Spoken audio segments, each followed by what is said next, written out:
Parliament ఎన్నికల దృష్ట్యా CP ఆదేశానుసారం ఏసీపీ శ్రీనివాస్ ఆధ్వర్యంలో బోధన్లోని స్థానిక అంబేద్కర్ చౌరస్తా, కొత్త బస్టాండ్తో పాటు పలు కూడలిలో సోమవారం సాయంత్రం ముమ్మరంగా వాహనాల తనిఖీ నిర్వహించారు. ఎన్నికల వేళ ఎన్నికల రిటర్నింగ్ అధికారి, జిల్లా పోలీస్ కమిషనరేట్ ఆదేశానుసారం 50,000కు మించి నగదు ఉండకూడదని, ఉంటే వాటికి సంబంధించిన పత్రాలు చూపాలని, లేని ఎడల ఆ నగదును స్వాధీనపరచుకోవడం జరుగుతుందని, హవాలా డబ్బు కానీ, మద్యం కానీ, మత్తు పదార్థాలు అక్రమ రవాణాను అరికట్టేందుకు కట్టుదిట్టమైన చర్యలను పోలీసు బృందంతో చేపట్టామని, ఎన్నికలు అయ్యేంత వరకు ఇది నిరంతరం ప్రక్రియ అని, కావున ప్రజలందరూ ఎన్నికల నిబంధనలు పాటిస్తూ తమకు సహకరించాలని ఈ సందర్భంగా ఏసీపీ శ్రీనివాస్ తెలిపారు. ఈ తనిఖీల్లో ఏసీపీ శ్రీనివాస్తో పాటు పట్టణ రూరల్ సీఐలు వీరయ్య, నరేష్, పోలీసు బృందం తదితరులు పాల్గొన్నారు.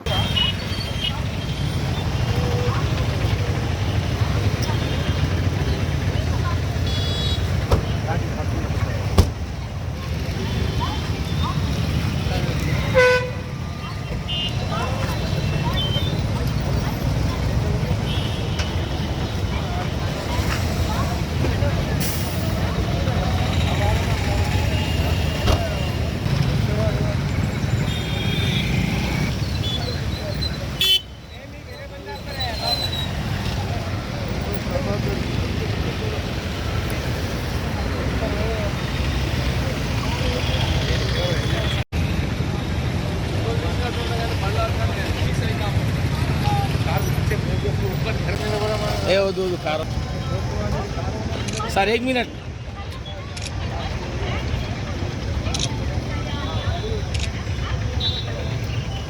మరిన్ని అప్డేట్స్ కోసం మా ఛానల్ని సబ్స్క్రైబ్ చేయండి.